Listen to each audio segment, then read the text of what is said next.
Friends, welcome to Mugila's kitchen. இன்றைக்கி நம்ம வாயில் வச்சோடனே கரைஞ்சிடுற ஒரு ஈஸியான அல்வா ரெசிபி தான் பார்க்க போகிறோம். வாங்க அது என்ன அல்வான்னு பார்க்கலாம். அது என்ன அல்வான்னு நீங்களே கண்டுபிடிச்சிருப்பீங்க. ஆமாம் ஃப்ரெண்ட்ஸ், நம்ம வாழைப்பழ அல்வா ரெசிபி தான் செய்ய போகிறோம். வாழைப்பழத்தில் அதிக அளவு சத்துக்கள் நிறைஞ்சிருக்கு. பொட்டாசியம் சத்து, விட்டமின் சி, செரிமான பிரச்சனைகள் இருக்கவங்களாம் வாழைப்பழம் அடிக்கடி சாப்பிட்லாம். உடம்புக்கு ரொம்ப நல்லது.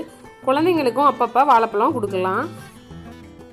இப்போ நான் ஒரு 3 வாழைப்பழம், நாட்டு வாழைப்பழம் எடுத்து தோலை உரிச்சிட்டு எடுத்திருக்கேன். இந்த நாட்டு வாழைப்பழம் 3ஐயும் நம்ம மிக்ஸி ஜாரில் சேர்த்துக்கலாம். அதோட ஒரு 3 ஸ்பூன் அளவுக்கு கோதுமை மாவு சேர்த்துருக்கேன். கொஞ்சமாக தண்ணி ஆட் பண்ணி நல்லா அரைச்சி எடுத்துக்கலாம். இப்போ நல்லா அரைச்சி எடுத்தாச்சு. இதை நம்ம வாங்க எப்படி அல்வா செய்கிறதுன்னு பார்க்கலாம். ஒரு பாத்திரத்தில் ஒரு 2 ஸ்பூன் அளவுக்கு நெய் விட்டு முந்திரி, பாதாம் இதை நல்லா ஃப்ரை பண்ணி எடுத்துக்கலாம். உங்கள்கிட்ட என்ன நட்ஸ் இருக்கோ அதை நீங்கள் சேர்த்துக்கலாம். இப்போ ஃப்ரை ஆகிடுச்சு. இதை நம்ம வேறு பிளேட்டுக்கு ட்ரான்ஸ்ஃபர் பண்ணிடலாம். இப்போ அதே கடாயில் நம்ம அரைச்சி வச்சுருந்த வாழைப்பழத்தை சேர்த்துடலாம். வாழைப்பழத்தை சேர்த்துட்டு நல்லா கலந்து விடணும். கட்டிப்படாமல் கை எடுக்காமல் கிளறி விட்டுட்டே இருக்கணும்.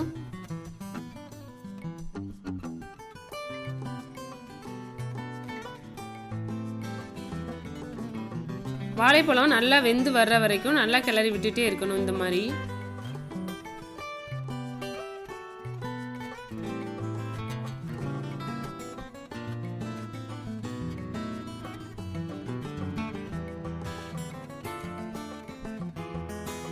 இப்போ வாழைப்பழம் நல்லா வெந்துருச்சு. இப்போ நம்ம ஒரு 1/2 கப் அளவுக்கு நாட்டு சர்க்கரை சேர்த்துருக்கேன்.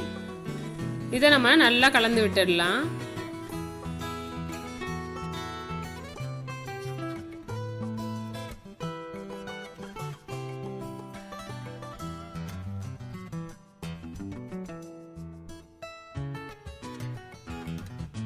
நாட்டு சர்க்கரைக்கு பதிலாக உங்கள்கிட்ட கருப்பட்டி இருந்தால் அதை கூட நல்லா இடிச்சிட்டு சேர்த்துக்கலாம். இப்போ நல்லா கரையிற வரைக்கும் நல்லா கலந்து விடணும். சர்க்கரை நல்லா கரைஞ்சிருச்சு. இதில் நம்ம இப்போ 1 ஸ்பூன் அளவுக்கு நெய் ஆட் பண்ணிக்கலாம். நெய் ஆட் பண்ணிவிட்டு நல்லா கலந்து விடணும். கைவிடாமல் கலந்து விட்டுட்டே இருக்கணும். போட்ட நெய்யை அந்த வாழைப்பழம் நல்லா உறிஞ்சிரும். அதளவுக்கு நம்ம கலந்து விட்டுட்டே இருக்கணும்.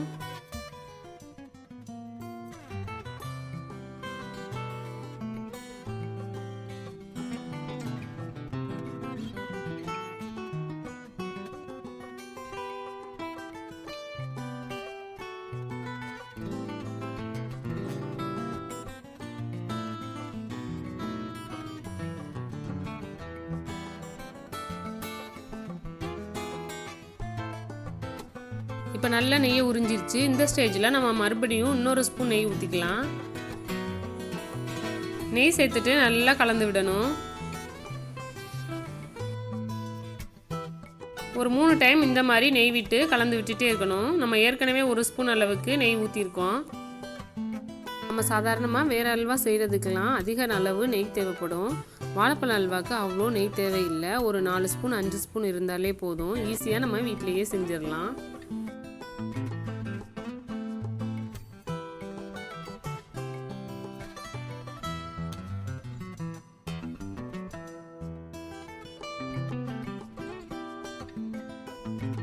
நெய்யில் நல்லா உறிஞ்சிற வரைக்கும் இந்த மாதிரி விட்டுட்டே இருக்கணும்.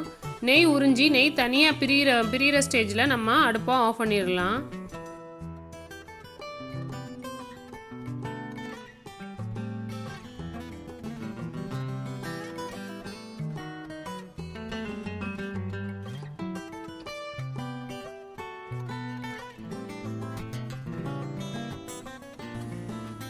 நெய் நல்லா உறிஞ்சிருச்சு. இந்த ஸ்டேஜில் நம்ம பொரிச்சு எடுத்த முந்திரி சேர்த்துடலாம். இப்போ நல்லா கலந்து விட்டுடலாம்.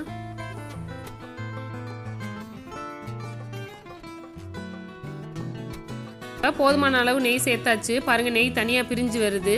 அல்வாக்கு எப்போதுமே இந்த மாதிரி நெய் பிரிஞ்சு வர டைமில் நம்ம அடுப்பை ஆஃப் பண்ணிடலாம். நம்மளுடைய டேஸ்டியான வாயில் வச்சதுமே கரைஞ்சிடுற வாழைப்பழ அல்வா ரெடி ஆகிடுச்சு. ரொம்ப ரொம்ப டேஸ்டியாக இருக்கும். நீங்களும் இந்த அல்வா செஞ்சு பாருங்கள், ரொம்ப நல்லது. நம்ம நெய், வாழைப்பழம், நட்ஸ் இது 3ம் சேர்த்துருக்கிறதுனால குழந்தைங்களுக்குலாம் ரொம்ப சத்தானது. நீங்களும் இந்த அல்வா வீட்டில் ட்ரை பண்ணி பாருங்கள், ரொம்ப ரொம்ப ஈஸியாக செய்யலாம். ட்ரை பண்ணி பார்த்துட்டு கமெண்ட் பாக்ஸில் கமெண்ட் போடுங்க. இந்த வீடியோ உங்களுக்கு பிடிச்சிருந்துச்சுன்னா முகிலாஸ் கிச்சன் சேனலை சப்ஸ்கிரைப் பண்ணுங்கள், லைக் பண்ணுங்கள், ஷேர் பண்ணுங்கள், கமெண்ட் பண்ணுங்கள். தேங்க்யூ. தேங்க்ஸ் ஃபார் வாட்சிங்.